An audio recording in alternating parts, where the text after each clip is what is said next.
琴日消委會公布咗最新30款泥膜嘅檢測報告，呢次焦點對準咗大家在意嘅重金屬含量同埋香精致敏原。其實呢，真係要提醒大家，純天然唔代表零風險。好多人以為重金屬係偷偷地加入去啦，其實檢測到出嚟嘅重金屬呢，一般都唔會係特登加落去嘅。好似泥膜咁樣呢，其實佢嘅天然土壤或者係間接嘅地下水污染呢，都會令到佢有機會有重金屬殘留嘅。礦物泥可以講係純天然，但係呢就唔代表佢係冇風險，佢幾乎係冇可能100%冇重金屬嘅。不過呢，好消息係30款嘅泥膜呢，大部分都喺安全標準入面嘅，所以大家唔需要咁恐慌。其實呢，除咗泥膜之外，仲有一啲唔同嘅 product 咧都會落咗礦物泥嘅，所以佢同樣咧都有可能會有殘留嘅重金屬風險。其實礦物泥咧，尤其是係膨潤土都幾多時會用落去一個配方嗰度做一個穩定結構嘅作用。咁當然啦，佢嘅含量就一定會比泥膜低好多。其實呢一度都帶俾大家聽就係真正要最在意嘅地方係咁係究竟佢有冇把關檢測公開透明俾大家。之後就係講下香精致敏原啦。今次其實香港消委會用咗比歐盟更加嚴格嘅標準。歐盟咧本身佢對於香精致敏原嘅含量，主流型嘅產品即係譬如 cream 咁就係0.001% 就要標注啦。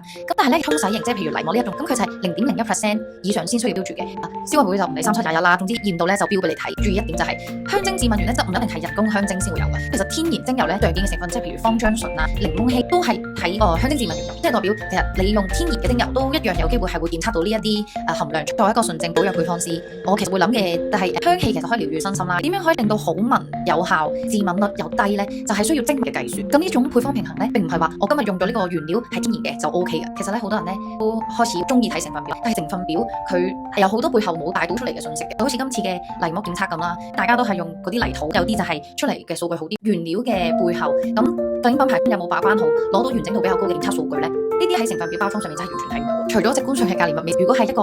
負責任有良心嘅品牌，佢哋其實係會主動公開好多細節俾大家。保養但係長期累積啦，泥膜佢唔係一個必需品，而 cream 啊、彩妝呢啲咧都有好多各式各樣嘅嘢可以俾你選擇。如果你真係好在意重金屬同埋香精致敏原，都係可以揾一啲有檢測報告透明度比較高嘅知識，令到我哋安心而理性咧係最可信嘅保養。